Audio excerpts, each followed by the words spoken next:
Hey everyone, Brick Controller here. Today we're going to do something a little bit different. This video will be a deep dive into how I made my Diesel 10, and by the end, hopefully I'll have shared enough tips and tricks so you can build your own very Diesel 10. Oh right, sorry Pinchy, I'll talk about you too. Step 1. Materials. This is probably the first crucial stage in the process. Depending on how many and what kind of bricks you have, that will vary on what kind of Diesel 10 model you have.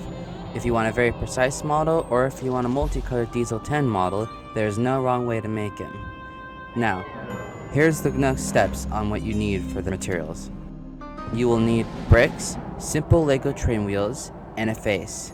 That is, if you want a face. You don't have to if you don't want. You can always make a faceless model if you want, which is also really cool, and it's a call out to a modified Class 42 warship. The brick color should be dark tan for the closest result.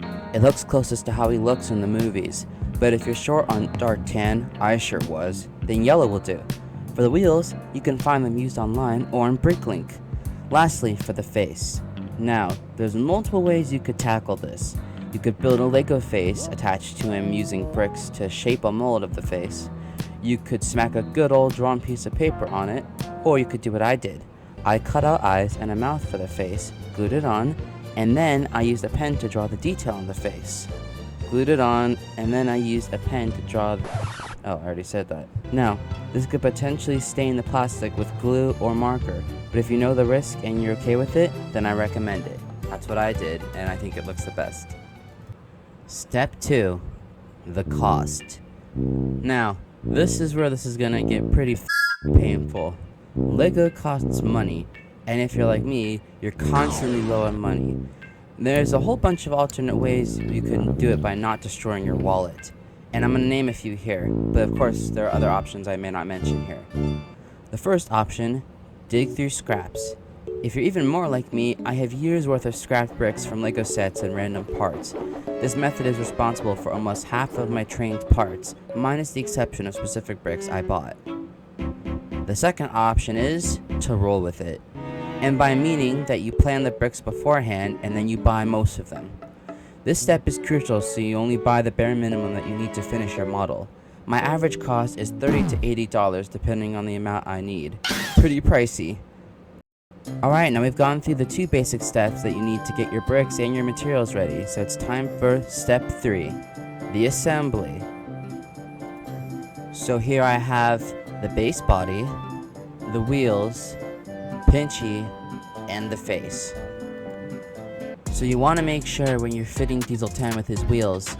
So like me, I used these little pins at the bottom of the train, and I have these like swivel pieces that you can easily attach into them, and that's where I put the wheel sets in. I think I got these yellow swivel pieces from like a high-speed electric train set. Here, I'll put it on screen, but yeah, I think those come in multiple sets too if you want. And yeah, make sure you just fit them in the right hole. Mine don't go in all the way to avoid, I think, scuffing up other parts or just getting stuck from under the base plate. So yeah, that was a pretty cool feature I added. Oh yeah, sorry, I forgot to talk about you, Pinchy. Let's do that now. Last but not least, Pinchy is huge, like abnormally big, and he's incorrect. Some of you guys have told me that already, but I'm thinking about remaking Diesel 10 in the future to be bigger, and reverting Pinchy to either bronze or gray, like the original photo I had. But we'll see. And for now, that's all my tips and tricks on how to build your own model. These steps can be applied to making any other type of train.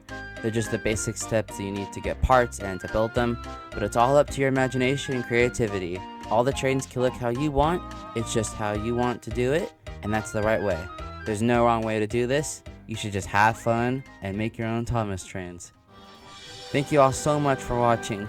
Future projects coming up include Henry this summer, and a bunch of new rolling stock, and hopefully another train. I want to at least make 2 this summer.